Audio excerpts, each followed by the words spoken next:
Right, there were not near enough flashlights up in the room right there. Come on, people. Hey, welcome to Compass. If you're a guest, great to have you here with us this morning as well on a nice, cool, beautiful race day weekend. So thank you for getting out today. Real quick before we jump in, Red Raider fans, loud and proud. Where are you at? We have a few? Come on, man. Your first Final Four ever is what I heard. So way to go, Red Raiders. We got one Texas team representing. Congratulations to you guys. Hey, so we are jumping into a brand new series today called Scared to Death. And we're going to talk about fears, right? And we all experience fear. And I want you to appreciate the irony that right now I'm going to talk to you about fear while doing one of the things that majority of people fear the most, which is public speaking, right? Like the thought of standing in front of lots of people and totally humiliating or embarrassing yourself is a scary thing for you and for me as well. So we all know what it's like to experience fear. And so for the next 3 weeks, we're going to talk about fear. And let me start off and say this. Reality is some people, maybe some of you even, have a low fear factor, right? These are the thrill seekers, the extreme game types of people. So living on the edge, like that's your theme song. That's kind of your sweet spot. You are crazy. We like to watch you in the extreme games and stuff like that. We don't necessarily want to hang out with you because you freak us out a little bit and we're a little nervous around you, but we like to check out what you do. But we are, if you have no fear at all, we wonder, why don't you fear anything? Did you know there's actually a section of the brain called the amygdala, which is responsible for detecting danger or for preparing you for emergency events. And those people that have no fear, the extreme thrill seekers, that part of their brain tends to produce less or lower levels of the fear emotion than the rest of us experience, which can cause some serious challenges and problems, right? Like there's a reason that we have a fear emotion. Playing in the street is dangerous, and being afraid of being hit by a car, that's a good thing. You should be. Maybe some of you remember fear keeping you from stepping into a relationship. You're like, I don't know, she may be crazy. And it turned out that was a good decision, right? So there's times that fear is a good thing. So let me just say, if you're in the room right now and you're the no fear at all person, this series probably isn't going to help you much, right? You don't even know when to be scared of stuff. So I don't know if this will help you. On the other end of the spectrum, if you are just like paralyzed by fear all the time, it just has you on lockdown and you just walk around in paranoia, you can't function, you can't move, just like, oh, I'm afraid to even try anything because I'm so overwhelmed by fear. Okay, this series is probably not going to fix that either, just to let those of you that are in that space off the hook and to relieve some pressure. So we would love to talk to you, right? Even maybe provide some resources to maybe help you deal with that, but this series probably isn't going to be the thing to do it for you, just so you know. But for the rest of us, like the 90-some% in the middle, not the 5% extreme either side, the 90 in the middle that just have the average, normal, typical, everyday challenges, fears, stress, anxiety, this is meant to be for you. And here's what we're going over the next few weeks starting today. So today we'll talk about fear of the future. We'll hit on that. Next week, the anxiety of the present, this day-to-day anxiety some of you feel. And then we'll talk about third week, the problem with the past and how that can also create fears and steal life from you. Then we're into Easter, right? Easter, we're going to talk about hope for eternity. So those are coming up. But to kick off, fear of the future, to which I would say a majority of the fears that many of us experience are about the future, right? Upcoming things that we don't know for sure what's going to happen, that we're not certain about, that we can't control. And it can become crippling, right? If you let fear work you too much, it becomes crippling. So I was literally working on this message while I was waiting to take a flight. And as we're on the flight, or as we're getting ready to leave, I get in my seat, get situated. They bring everyone on. They do the pre-flight instructions. We start backing out and heading toward the runway, and all of a sudden we stop. And we just sit on the tarmac for like 20, 25 minutes. And it turns out that there's a guy on the plane, and he's a big old dude, right? I would see him later, that has never flown before, right? And he began to just become freaked out and panicked as we began moving toward the runway and got ready to take off. And literally, he's so nervous, he starts puking in his seat. and then he squeezes his way past the other seated passengers and continues to puke all the way into the bathroom, gets to the bathroom, locks himself in, and just stays in the bathroom panicked, and he can't move. Like, we literally sit for like another 20 minutes, and finally the pilot says, we got to go back.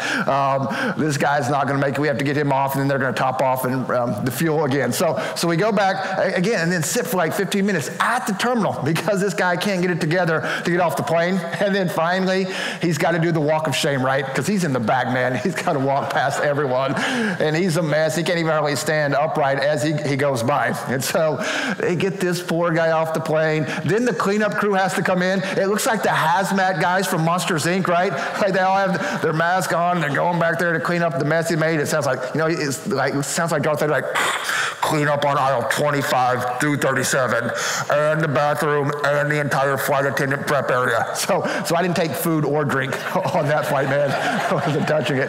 And so man, that took like another 20 minutes, an hour and a half later. Like, it took forever. We finally get in the air without Mr. Pukes-a-lot and fly. And this poor dude, right?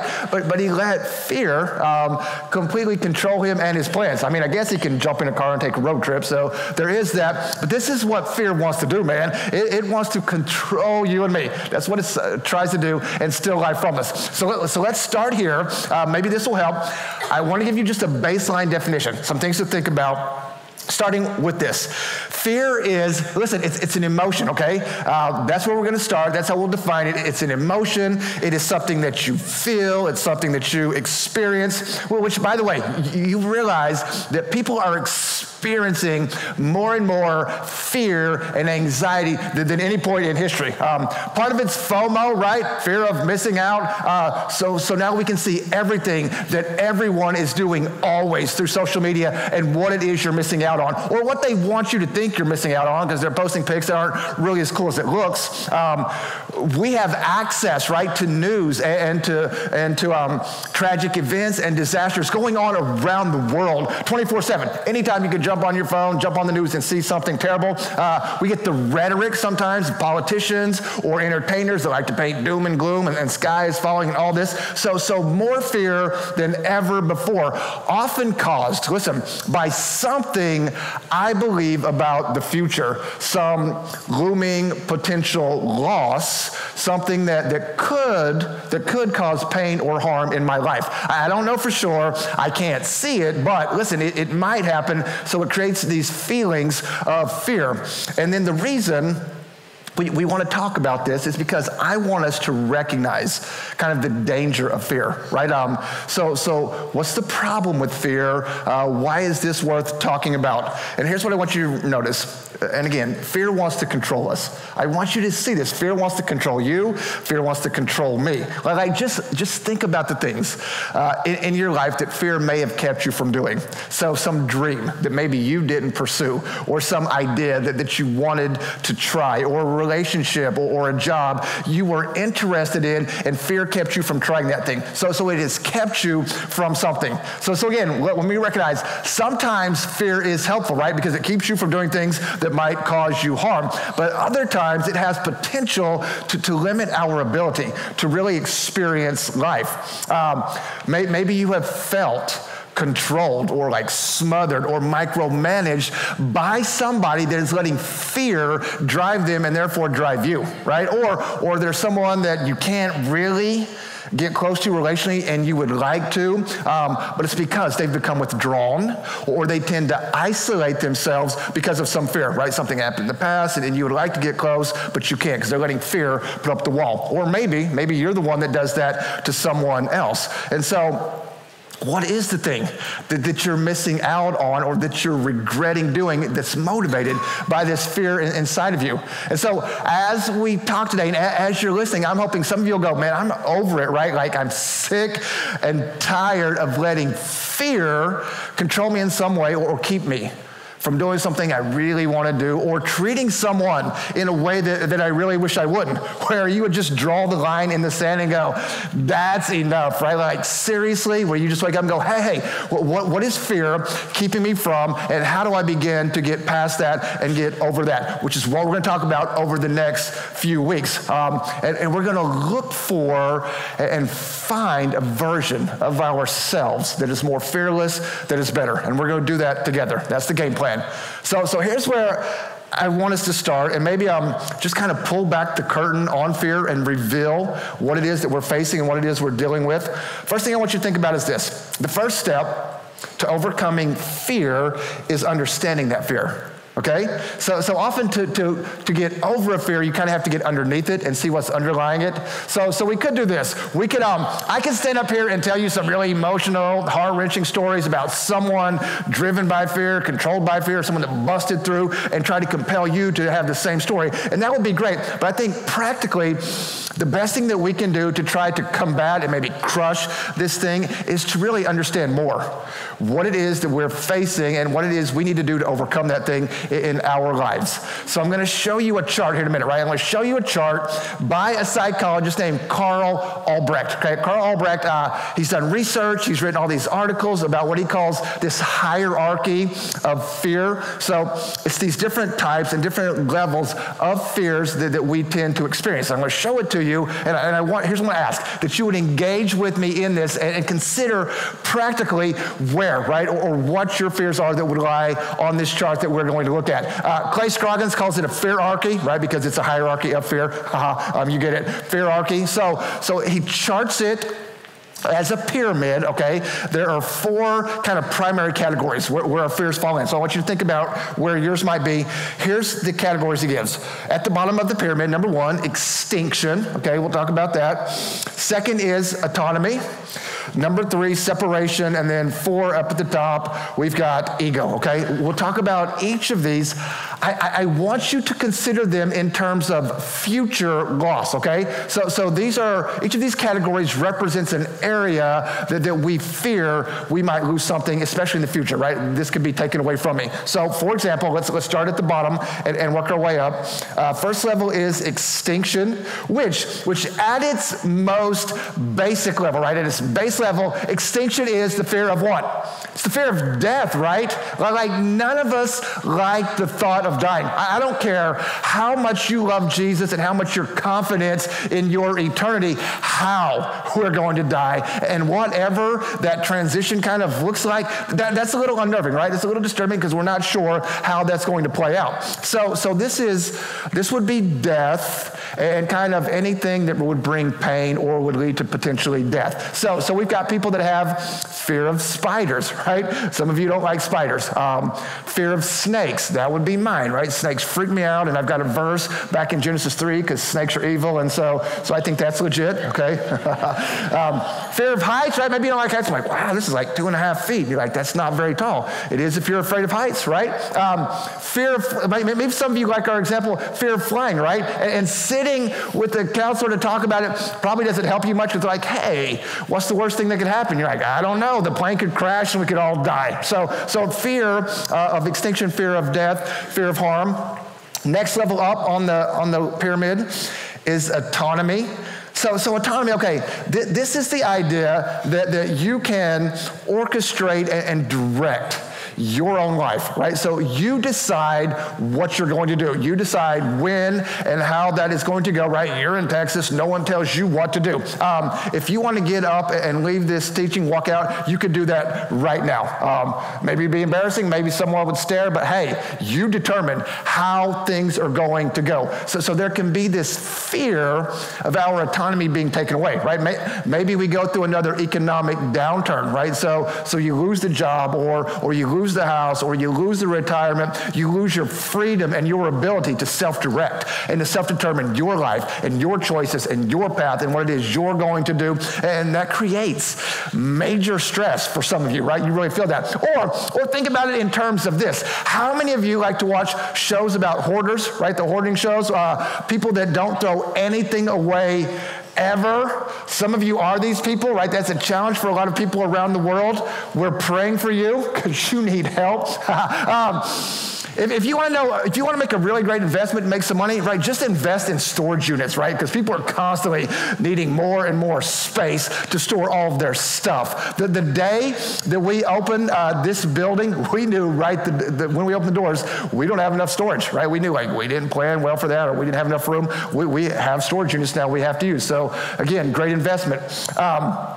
But what is kind of the driving force, right? If you think about this, the driving force behind those people that are hoarders, it is, what if I need it, right? What if I need it and I don't have it because I threw it away? No, it's a loss of autonomy, because now I don't have as much control as I would like to have because I threw that thing away that I could possibly, maybe, potentially one day need, right? Like how many of you, you refuse to go anywhere unless you're the one driving, huh? You tell your coworkers, I will meet you at the restaurant, and then you drive yourself because you can't stand to not be in control. And I get this, right? From the time I was little, I don't like to ride on the back of a motorcycle, right? Because fear of autonomy. Not in control, and then I just don't ever know where to put my hands. Just grab it around the waist, put on a little weight there. I don't know, right? In pockets, just take your chance. So that's weird. In a restaurant, I want to sit against the back wall facing the entrance, right? On an airplane, I want the aisle seat. Why?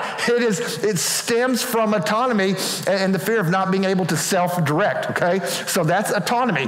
Next level up would be this. Then we get to separation. These are the people that absolutely fear the thought or idea of being alone, right? Of being single, of being divorced. Separation, fear of separation. It also involves this, the fear about the loss of a loved one, which is legit, right? What if she dies? What if he dies? What if something bad or hurtful happens to them? This is why we have seatbelt laws and we have helmet laws. This is why you can't find monkey bars on the playground anymore, or the diving board at the public swimming pool, or trampolines involve safety nets and ridiculous amounts of padding now, if you can even find them. This is why parents, you'll put a helmet and elbow pads and sunscreen and a leash on your kid to run to the street and grab the mail. It's a crazy world out there. Hurry up back, right? It's fear of separation. And again, listen, I get it. I love my wife. I love my kids. If something happened to them, I don't know what I would do. Totally understand. So that's separation. Then at the top of the pyramid, last category, that's ego, right? So fear of failure, right? Some of you feel that fear of being humiliated, fear of feeling insignificant. So yeah, fear of failure. Think back to what we said up front, where the two greatest fears for majority of people, fear of dying, right? Fear of death, or also fear of public speaking. And research suggests that more people fear public speaking, right? It's more common than even dying, okay? To which Jerry Seinfeld, the comedian, right? You guys remember the Seinfeld show? He makes this interesting observation. He says, people would rather be in the casket, right, than speaking at the funeral, which I think that's funny. And how powerful is that? We fear more standing in front of people and making an idiot out of ourselves, or totally humiliating ourselves, looking like a loser, than we actually do dying, right? Because if you die in a really humiliating and embarrassing way, at least you're not around to have to deal with it. So I guess that's the benefit. So this is his list, his hierarchy of fears that keep us from really being able to live life to the full. And why is it important that we kind of look at this and understand practically these different fears? Here's why we do that, because I want you to visualize, right? Like I want you to see fear as a thing seeking control, right? That's what it is, right? It is, and I use that word thing, right? Fear is a thing. We use thing intentionally because that's what it is. It's a thing in your life that's trying to control you. And when you learn to view fear objectively and disassociate it from yourself, right? Fear is not who you are. It is a thing in your life that would like to try and control you. Okay, well, then we can start to see fear more clearly for what it is and for what's going on, and then begin to deal with it in a way that it's much more helpful. So that's just our first step, right? That you would just understand and see kind of what the fear. And I would ask you on the pyramid, consider kind of where do you fall on that? And what are the things maybe that you could identify, the things trying to control you? But then we want to take this a step further, right? I want to talk about something else that we need to do to overcome fear in our lives. And I just want to talk really quickly about a word, right? A word that is used over and over through the story and the life of Jesus, a word that is often used in the letters to the early church, a word that is used to describe the nature and the character of God. And listen, and it's also a word connected to fear in the Bible, which is, I think, is strange, right? This is odd, okay? But we have all these fears that we just identified, and then here's a word connected to fear in the Bible that we don't tend to think about when we think about fear, okay? Are you ready? Do you know what it is? It's the word, listen, love. Which, did you see that coming? Okay, love. And if we were to sit down, right, if you and I were to sit down and talk about how we overcome fear, I would talk about this first thing we just covered, this kind of pyramid hierarchy, understanding why, right? What's behind it. But that's not enough, right? So knowing the why is crucial, but something unbelievably powerful also comes from understanding this love that God has for you and I. So we'll take a minute and talk about this now. And if you have your Bibles, you want to go to 1 John chapter 4. We'll be in 1 John 4. John, if you're new to church, so John was a close follower and friend of Jesus. Actually called himself the one that Jesus loved, which is a great nickname to give yourself. He wrote 5 books in the New Testament. 4 of those books have the name John in the title, which, can you imagine that creative team meeting when they got together? John's like, your first letter's ready. We're about to go to publish. What would you like to call it? He's like, I don't know. How about John? He's like, yeah, that sounds great. Let's do it, okay? And then he gets ready to write his next letter, and it's ready to publish. He's like, hey, what would you like to call that one? How about 1 John? Sounds like a winner. Let's go with that too. Then 2 John, then 3 John, then he switches it up with Revelation. So he wrote Revelation, one book. He started to get wild and crazy. The book's wild and crazy, so it's a good thing he switched up. Here's what he says in 1 John chapter 4 about fear. He writes this, verse 18, there is no, listen, fear in love. So what he's going to get at is this kind of love that comes from God. There's no fear in that type of love, okay? And he's not done yet, right? There's more. He goes on to say this. He says, perfect love drives, or it casts out fear. So do you not, you've got to love this imagery, right? So here, this complete, this unconditional love that comes from God, it expels, right? Or it casts fear out. So the picture is here that this perfect love of God, it takes up so much space in your life, right? That there's then no longer any room for you to have fear in your life. And listen, it doesn't mean this. It doesn't mean that fear doesn't exist. It doesn't mean that fear doesn't come knocking. It's just talking about that God's love expands so much, right? And it fills up your life so much that there's no longer any room for fear to get in. Like it keeps trying, but there's no more rooms, right? There's no more vacancy. It keeps getting sent to overflow. That's what happens, right? So John is saying that this love that comes from God, it's like fear repellent.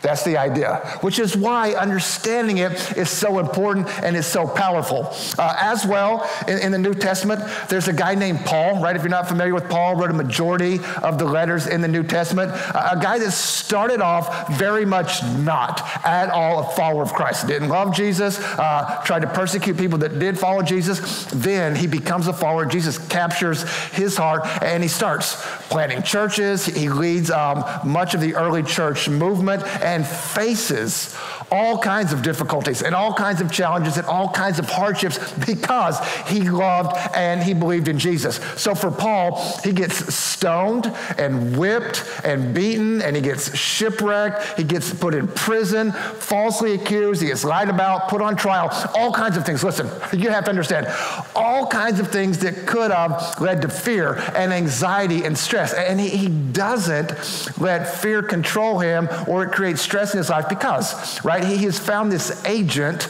that is way more powerful than fear. And here's what Paul writes in Romans 8, verse 35.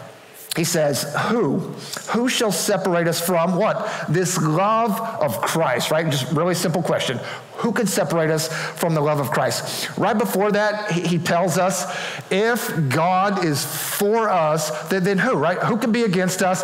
If Jesus died on the cross and took all of our sins on himself and then beat the cross, right? Beat death, which we're coming up on Easter in a few weeks. Beat death, rose from the grave. Then what kind of charge could possibly be brought against you, right? Elsewhere, he would say that if you are in Christ, then ultimately, right? Ultimately, death has lost its sting. So that Jesus has done something so powerful that what could ever separate us from that love? Right? And then in Romans there, he goes on to list some of the hardships that he faced. So famine, right? And persecution and constant threats. We could say extinction or loss of autonomy or fear of failure or whatever. And he says, okay, do any of these things, right? Any of those, right, that we face that are real, but do any of those have the power to separate us from the love of Christ? And then he answers his own question, right? Just a couple verses later in verse 37, where he says, great line, no, in all of these things. We are more than conquerors through what? Through him who loved us. One of the most beautiful, awesome verses ever written. So the idea, listen, the idea here, and what he's getting at is being overwhelmed. Being overwhelmed by the love of God is how you overcome fear. And listen, maybe you're here today like you are tired of spending sleepless nights stressed out about something, right? Whatever something is, or fixated on some future event you can't control, right? Like you really can't control how it plays out, but it's creating fear and anxiety and stress. And again, I'm not dismissing that. I get it. I'm not downplaying some of those fears or stresses or anxieties because I know that they feel very real. I'm just here to tell you that I believe that you are more and can become more than a conqueror, that the fear doesn't get to control you. That's what I want for you, right? It doesn't get to own you. It doesn't get the final word, is what I would encourage. So we understand the fear, right? What's driving it? Like what's going on underneath that's causing me to feel this way? And then you become overwhelmed by this love that God has for us. So a couple of thoughts, right, as we wrap up, that I want you to think about, and I want you to try to identify, as you try to identify where these fears are and what the fears might be in your life, and really try to put a face and a name on those things. So a couple things. Let's go back to our list. How about ego? That's right, ego. Fear of failure or of being insignificant. And God tells us in the scripture, hey, just so you know, like you matter, right? You matter to me. You have unbelievable worth. You are fearfully and you are wonderfully made. And I love you and I want you to go to extreme measures to show you how much you are worth. Or how about separation, right? Next on the list, separation, being separated from those that we love, where God would say, I will never leave you. Maybe you're in the room right now and you've recently been through divorce or some breakup of relationship and it's caused you some fear or skepticism. God's going, I will never file for divorce, right? Even if you start making poor choices and you start spiraling into those crazy decisions, I'm not going anywhere. And if you try to run, I will chase you, right? Not in a stalker way, in a loving God way. Never will I leave you. Or how about autonomy? Which I think autonomy is funny because you realize we all have so much less control than we would like to imagine. And the quicker you recognize that and own it, it becomes so liberating. Because listen, you can buckle up, drive the speed limit, put your hands at 10 and 2 and use your blinker and do all those things, but you can't control the thousands of other idiots zooming around you, right? You can work hard, pay your bills, be smart, set aside retirement, but you can't control the economy and how it could crash or whatever, right? Whatever it is. Maybe you're thinking, is this supposed to be a pep talk, Pastor? Or are you trying to help? Because I'm freaking out right now. Okay, listen, I know. But here's what I think is so beautiful and honest about the love of God. that in the face of very real, very potential looming loss, God goes, you can trust me. Right? You can trust me. And he's not promising, right? I don't promise that nothing bad would ever come into your life, but you can absolutely trust me and my promises. Which then brings us to extinction, right? This fear of death, this fear of the loss of life. And Jesus even plays the trump card there and says, I defeated death, right? So like at our most base, primal, foundational fear, right, which most of us have at some time, or when we think about it at some point, is that we would die, right? We're going to die at some point, which, by the way, come on, that's a legit concern, right? Because the last time I checked, 10 out of 10 people are going to die, right? Like, so that's coming. I get that. But Paul says this about Christ conquering sin and death on the cross. He says this in 1 Corinthians 15:54, death, right? I know, extinction, but death has been swallowed up in victory. So in John 14, right, as Jesus is nearing his death and his resurrection, and he's kind of preparing his followers, his disciples, he's encouraging them, preparing them for what's about to happen. And here's what he says in verse 27. Do not let your heart be troubled, and do not be afraid. You heard me say, I am, right? I'm going away, and I am coming back to you, right? I had a Bible college professor that said you could almost picture, if you want, like this imagery, this scene where you come to that moment in life, right? Where you're about to breathe your last breath unto death, like final breath, and then your spirit, your life's going to depart from this earth. And like Jesus shows up right at that moment and says, hey, you want to get out of here? Let's go to my place, right? And it's like Christmas times 1,000, right? You're like, oh my gosh, are you kidding me? That's what we get to move to, right? And so in spite of all the hardships that Paul faced, right, and the fears that we face, he asked the question, what, man? What is it that could separate us from the love of God? And his response there is, nothing, right? It doesn't exist. And then he writes this in Romans 8:31. What then shall we say in response to all these things? Again, if God is for us, who can be against us? Meaning this, fear ultimately, and you may have to work through this, I get it. Fear has no hold on your life as long as God has hold of your heart. And if this confidence in God and his love for you takes up all the space, right? You just keep letting it expand and take up all the space in your heart and in your life. Okay, well then fear gets no room, right? That's the idea. I had another Bible college professor. We studied the book of Revelation, which is a weird book and has some scary imagery. And he made this great summary, 3-line summary of the book of Revelation. Things are bad. Things get worse, Jesus wins, right? Like that's the picture right there. If you want to know Revelation in a nutshell, that's it. And think about this. So some of you, like I like to watch, like I used to like to watch the old Rocky movies, and now they've got Creed, where Apollo Creed's son is an up-and-coming boxer. There's a great movie called Warrior with Tom Hardy, these two brothers that are MMA fighters, and just there's always the great scene in those movies where at the end, it's the big showdown, the big fight, the big battle, it's epic. It's back and forth. I've watched some of those movies, right? Maybe like some of you, multiple times, and I still get nervous at the end, right? Like my heart beats racing and my palms are sweating. Like I'm freaking out, even though I know the outcome, right? Like that is so silly. You've watched it. You know how this goes down. I'm like, come on, Rocky, get up. Like I know he gets up, right? He's going to win. Okay, first, I know I'm silly, but if you're in Christ, sometimes that's what we do with life when we begin to worry and let fear of the future overwhelm us. We know the outcome. And often in those movies, right, well, every time in those movies, you have this fight scene right at the end that's really close, right? It's back and forth. Who's going to win? He's up, he's down. It's so close. I don't know. How much more can he take? And I think sometimes we assume, right, that God's love barely wins, right? It's close, it's back and forth, he's got me, he doesn't, I think he's here, I'm not sure. God's love does not barely win. It crushes fear, and it destroys fear, and it renders it powerless. So overcoming fear begins by, listen, understanding, right? You have to understand, what is it, right? You have to be honest, like, what is it that's making me all tense and upset and fearful? Understanding the love of God and then embracing that love. To which I would say, have you, right? If you're here today, like, have you come to that place where you just believe beyond a shadow of a doubt that nothing could ever separate you from the love and the promises of God?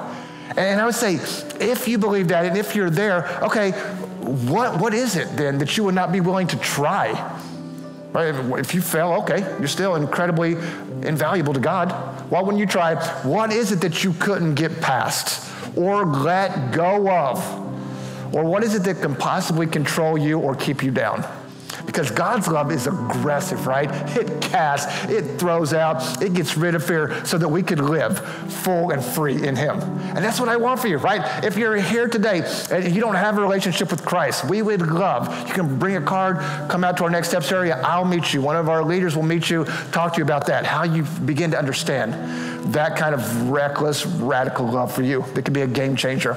Maybe you're here today and like you know it mentally, but you're not trusting in it, and so you're still letting stress overwhelm you. Let us pray for you, man. We'll hang out in the lobby. I would love to pray with you as well. And then next week, listen, next week, anxiety of the present. And this is very real for a lot of us, and we'll deal with that as well. So we'd love to meet you, pray with you, talk about any decision you need. Let me pray, and we'll wrap this up. Holy Father, you are a really, really great God. We thank you that you have promised us that we're invaluable to you and you would never leave us, and ultimately you conquer sin and death. And I pray that we would walk in confidence in some of that. And while the fears right here may feel and be real, that they don't get to own us. So I pray for some freedom in some people's lives today and the ability to enjoy spouse and kids and job free from letting anxiety and stress steal those. So I pray step by step we begin to go. And whatever step we need to take, we would take a step today to start moving towards that. Thank you for loving us. We pray all these things in your Son's precious and holy name. Amen.